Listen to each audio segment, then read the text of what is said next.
This is the West Michigan Sports Show, presented by Dasos Digital. Now, here's your host, Brandon Wirth.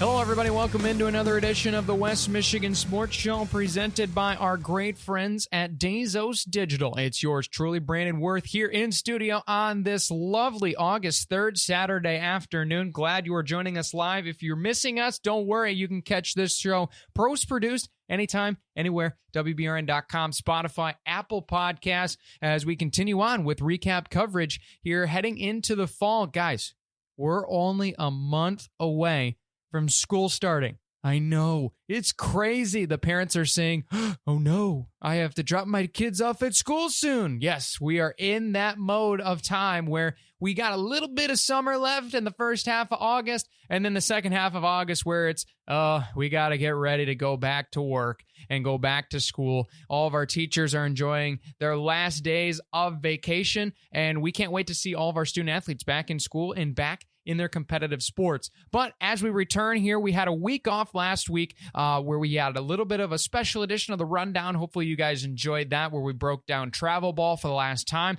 The Rundown will be continuing starting next week. Many have been asking the question, oh no, I've seen it hasn't been up. We are taking a quick break, especially with election coverage here in the local area, and as well, we are going to be reformatting the show. Very exciting stuff. We can't wait to get you the new unveiled product. We can't give you the details as of today, Saturday, but be on the lookout for some things upcoming, especially with football coverage. We have a lot of fun things planned for football. Let's just say this, our broadcasting teams are going to be announced soon. So, Coyote football, Cardinal football, we're going to get you the deets, all the fun stuff. All of our great broadcasting teams will be announced, and it's going to be a fun time. But before we get into cross country, of course, be sure to thank all of our great friends at Dasos Digital for making this possible. You can really navigate your way through the digital wilderness. That's their tagline and their slogan, and it's because with the world of technology, it's advancing every day, and you can't really keep up with everything. But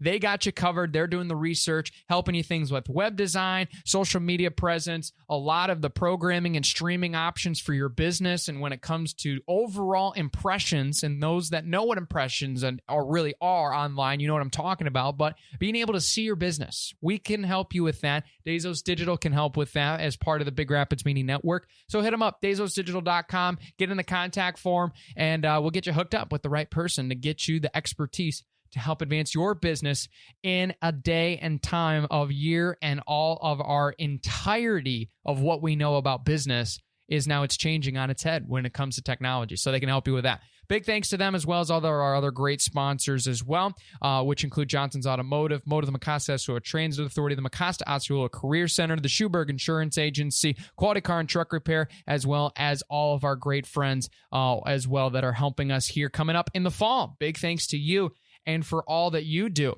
for making all of our broadcasts possible. And as well, one last one that I almost missed, all of our great friends at Alter Care. They do great work as well in Big Rapids. All right, let's get into it here. We'll start on the women's side. We'll go back to the CSAA Conference Championship from October 17th. That's where a lot of this analysis will be done, but we'll talk about some other meets as well for these teams in the conference slate. The biggest noticeable thing here, especially going up into this year, we saw a dominating performance by Central Montcalm. Chippewa Hills also had a fantastic season, and both of these teams are really going to run it back based on what we know who's going to be based off of roster personnel. This is really going to be a run it back from both of these teams, right? They have done a phenomenal job of producing these programs, and you're looking at Central Montcalm and Chip Hills, and based out of their top fives from last year, there is only, I believe, one senior assigned. That's a really dangerous thing for all these other teams, all these other 6-7 teams to be thinking about,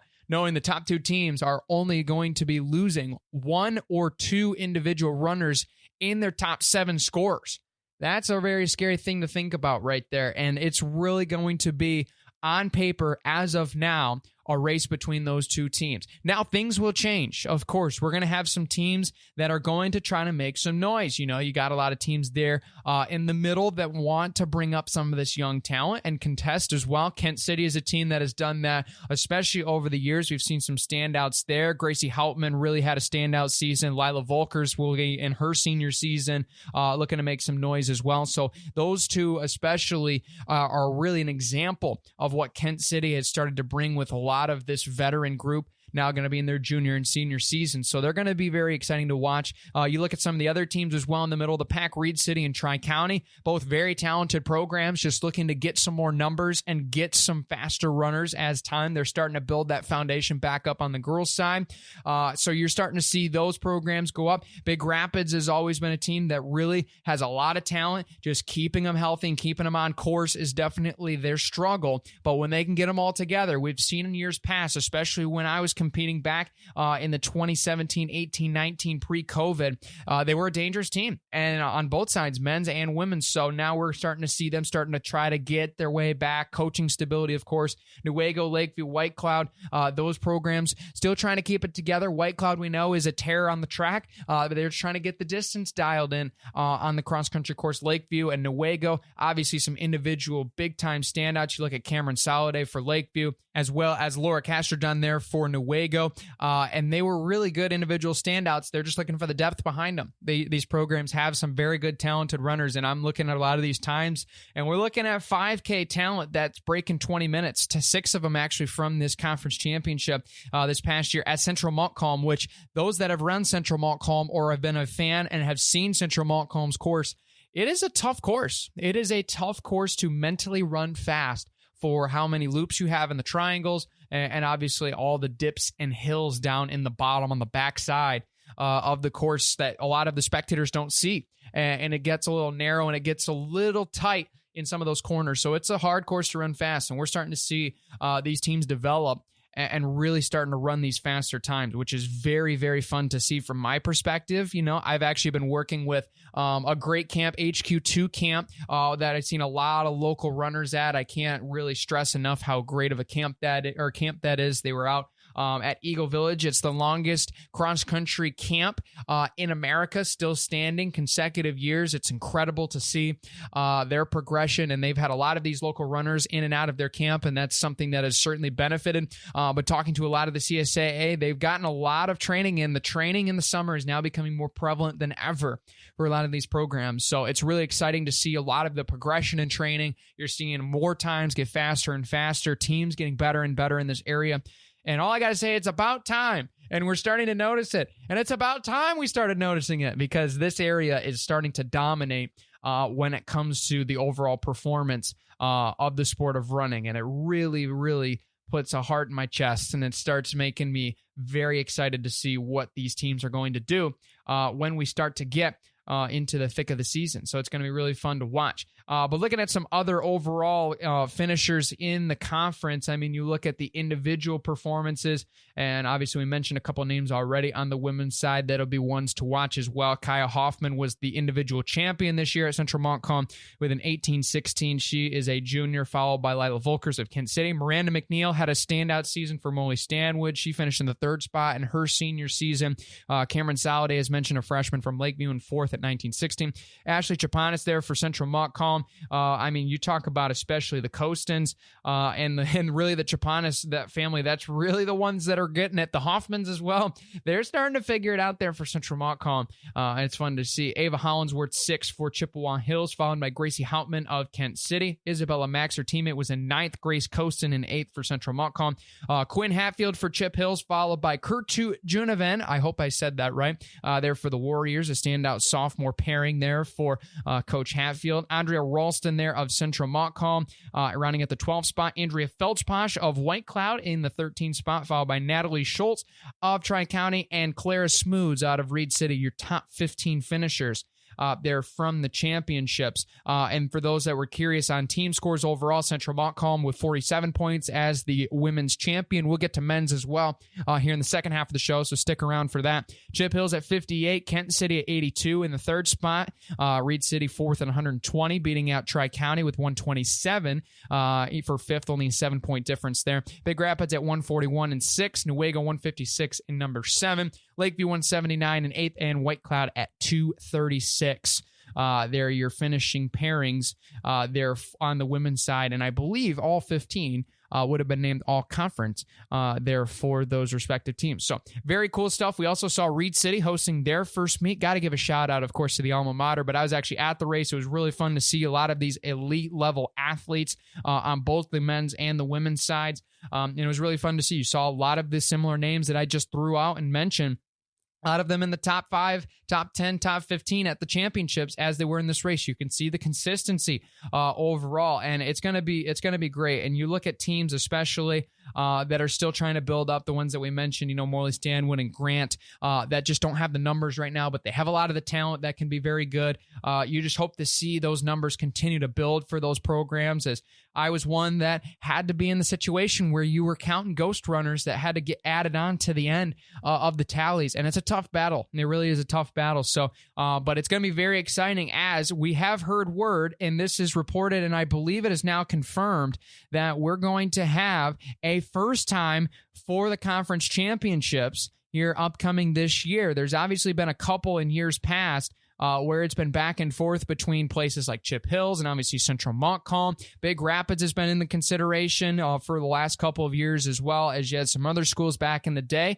The championships this year for the CSAA Gold are going to be at Reed City. The course is apparently good enough and ready for the championships. So it's going to be right up 131 there in Reed City to host all of these schools for the CSAA championships. Super cool for me. You can bet I will be there on October 15th on Tuesday. So if you're going to be there and you're a fan of the show, come say hi. I'll be wearing a Reed City cross-country shirt. I'm sure you can see my curly afro somewhere in the neck of the woods, chasing around everybody and cheering them on from all the area. And that's going to be really fun to see. But we're going to get to the boys' side, break it down. But first, we're going to pay some bills. We'll be right back after this on WBRN.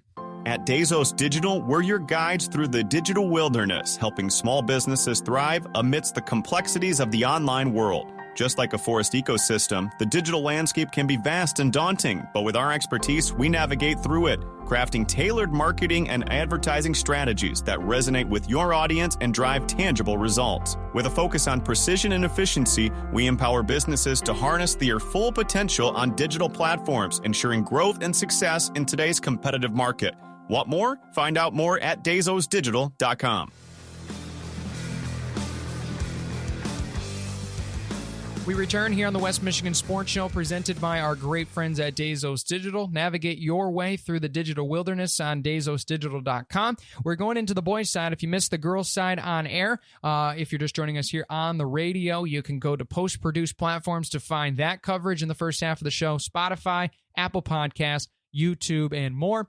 And you can find it if you just search on Google. I'm pretty sure you can find the show if you search on Google. I've done it a couple times. Then again, I do have some hotkeys set up, so I know the hotkeys, and hopefully you guys do too when it comes to West Michigan Sports and Show.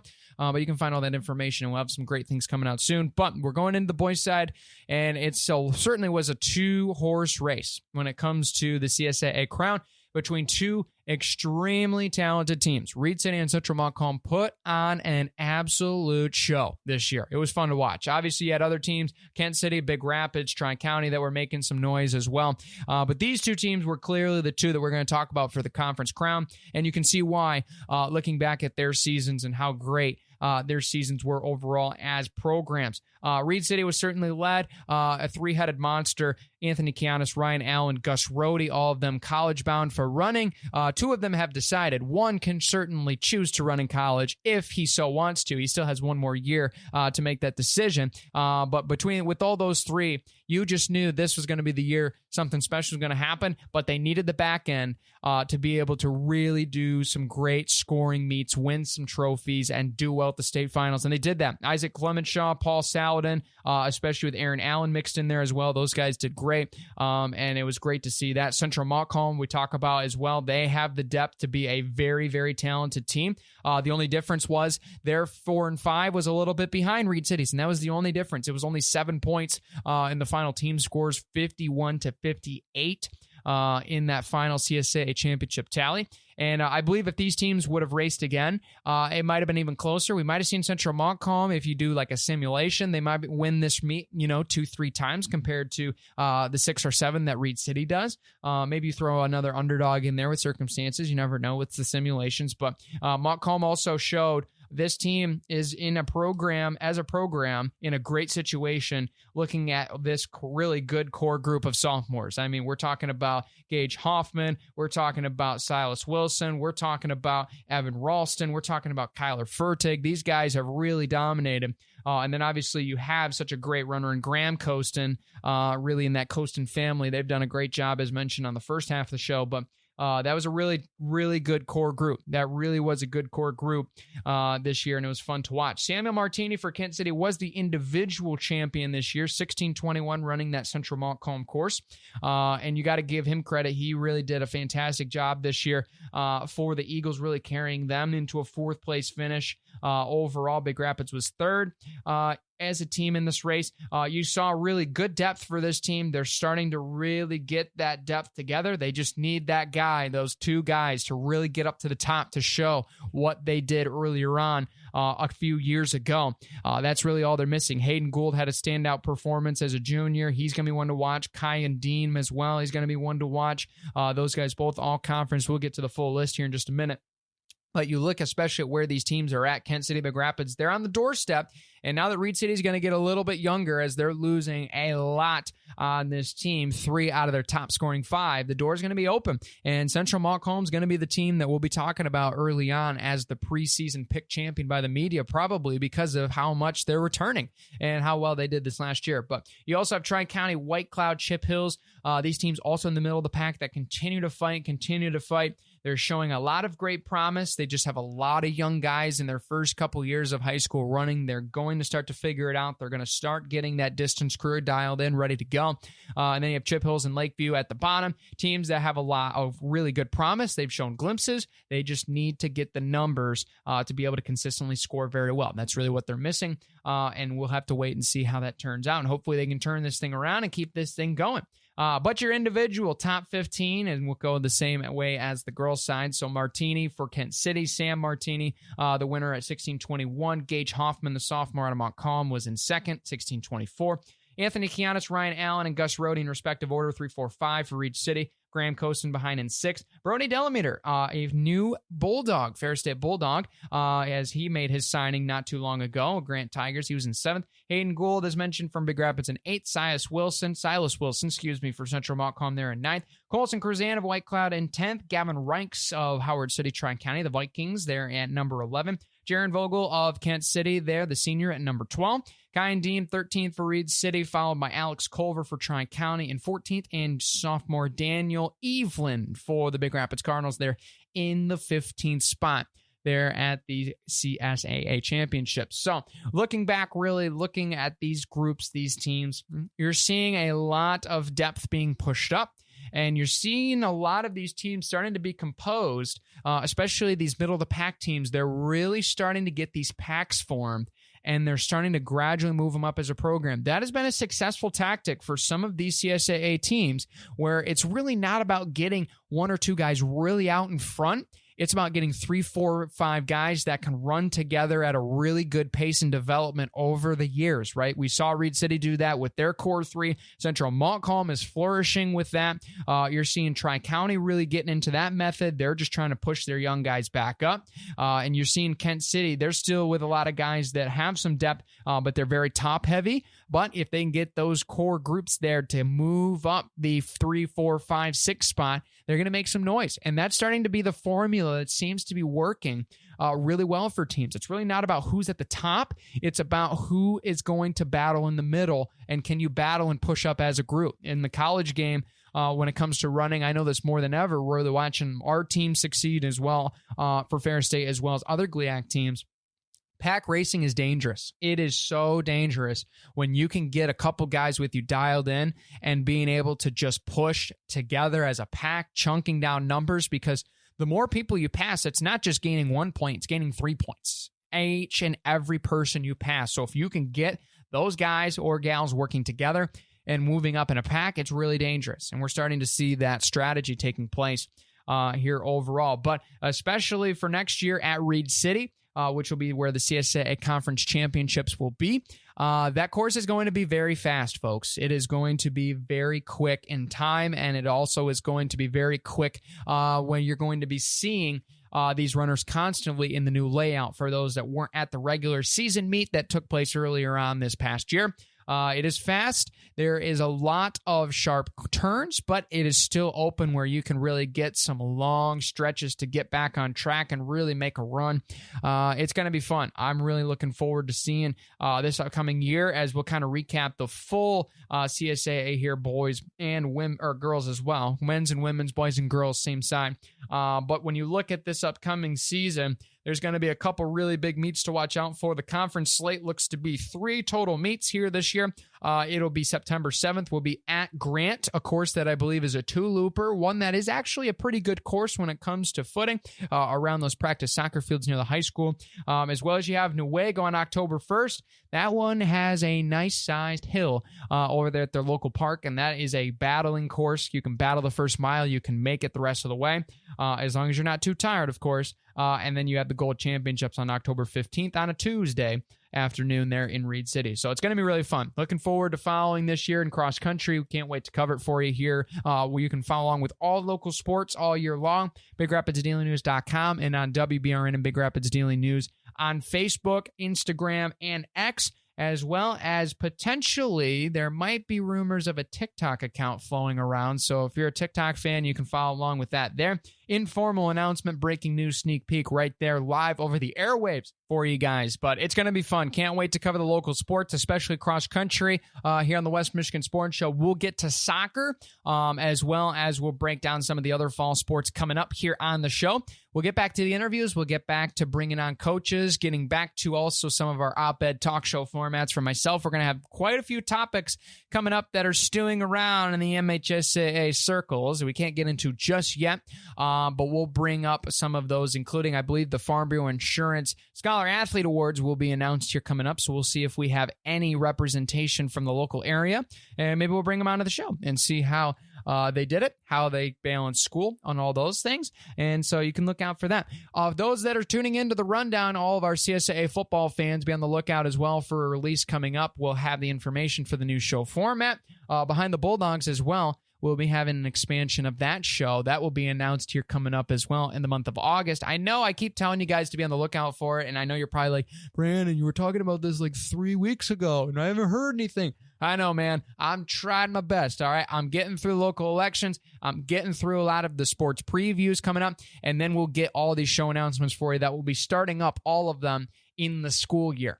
So we're going to have great stuff coming up for all 3 of our programs. You can be sure to dial in preset WBRN. Same time, same place for the foreseeable future, 3 o'clock and 3:30 respectively, the local sports hour. And you can get all of your local news as well as sports in one place, WBRN, as well as you can follow along at WBRN.com. That's all I got for spewing today. Big thanks for you for tuning in. Be sure to subscribe on whatever podcast platform you are on. Big thanks to all of our great sponsors, especially our primary sponsor, Dazos Digital. And until next time here on the West Michigan Sports Show, I'm Brandon Wirth, bidding you a great weekend. And we'll see you back here in 7 days, right here, same place, same time on News Radio WBRN.